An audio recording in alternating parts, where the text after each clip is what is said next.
प्रदेश के मुख्यमंत्री योगी आदित्यनाथ मौजूद। अपने लिए सुविधाएं खरीद करता था।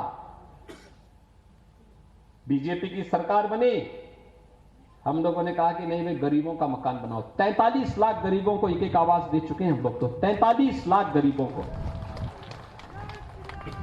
2 करोड़ 61 लाख गरीबों के घर में शौचालय दे दिए हैं। और सपा बसपा के लोग तो अंधेरे में रहने के आदी हैं, वो बिजली भी नहीं देते होंगे। क्या आपके यहां उनके समय में बिजली मिलती थी? सपा बसपा का मतलब अंधेरा।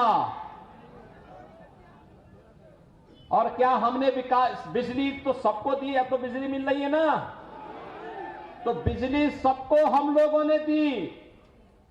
ये डबल इंजन की सरकार है, जहां बिजली नहीं भी लगी थी वहां बिजली लगा दी गई।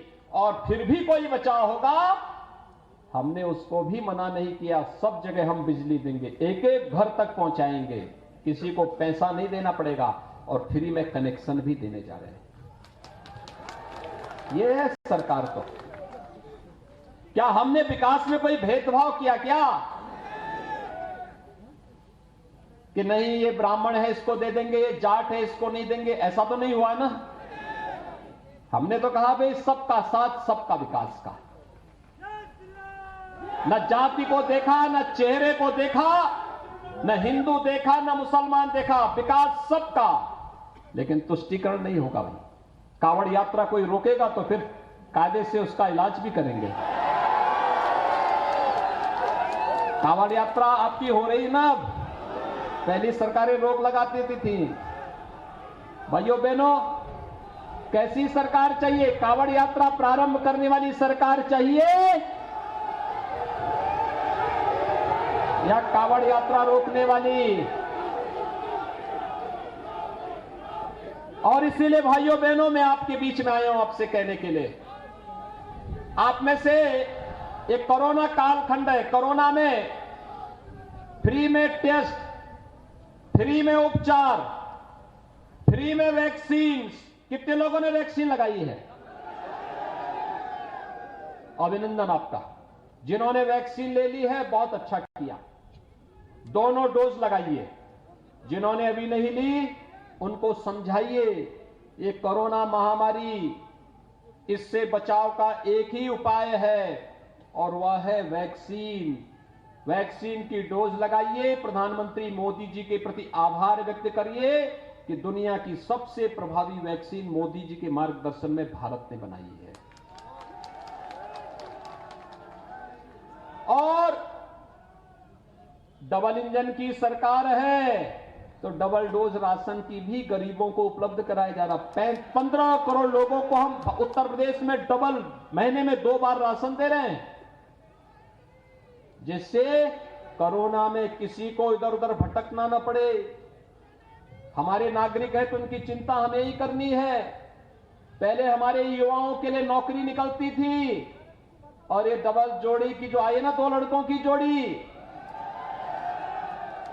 इनमें से एक जोड़ीदार अपने चाचा के साथ वसूली में निकल पड़ते थे। तब मेरठ और सिवाल खास का नंबर नहीं आता था। हमारे समय में तो जब मैं लोकसभा चुनाव में आया था, डॉक्टर सत्यपाल सिंह जी के यहां बागपत के एक गांव में, इन्होंने कहा था मैं यहां से जीतूंगा। मैंने कहा कैसे? इन्होंने कहा चलिए, इस गांव में 27 हमारे जाट नौजवान पुलिस में भर्ती हुए हैं। ये बीजेपी की सरकार के समय हुआ है। पहले तो आपका चेहरा देख करके आपको बाहर कर दिया जाता था, नहीं तुम पुलिस में भर्ती नहीं हो सकते, छांट दिया जाता था, क्योंकि सेफाई घराना उसमें हावी हो जाता था। लेकिन भाइयों बहनों, आज मैं आप सबसे कहने के लिए आया हूं, 5 लाख नौजवानों को सरकारी नौकरी दी, कानून व्यवस्था की बेहतर स्थिति हुई, तो लोगों ने निवेश किया। 1 करोड़ 61 लाख नौजवानों को हम लोगों ने रोजगार और नौकरी के साथ जोड़ा। और अब तो उत्तर प्रदेश का नौजवान भी ओलंपिक में मेडल लाएगा, क्योंकि हम लोगों ने मेजर ध्यानचंद जी के नाम पर एक स्पोर्ट्स विश्वविद्यालय भी मेरठ में दे दिया है। ये विकास है। गरीब को राशन भी है, गरीब को विकास भी है। एक तरफ विकास है, दूसरी तरफ माफिया की छाती पर बुलडोजर भी है। और ये वही कर सकता है जिसकी सोच ईमानदार हो और काम दमदार हो। आपको ईमानदार सोच और दमदार काम वाली सरकार चाहिए ना, तो भाजपा देगी। मनिंदर पाल सिंह जी को भारी वोट से जिता करके भेजेंगे। दोनों हाथ उठा करके मेरे सामने संकल्प होकर के बोलो। दोनों हाथ उठा करके बोलेंगे, भारत माता की, भारत माता की, भारत माता की।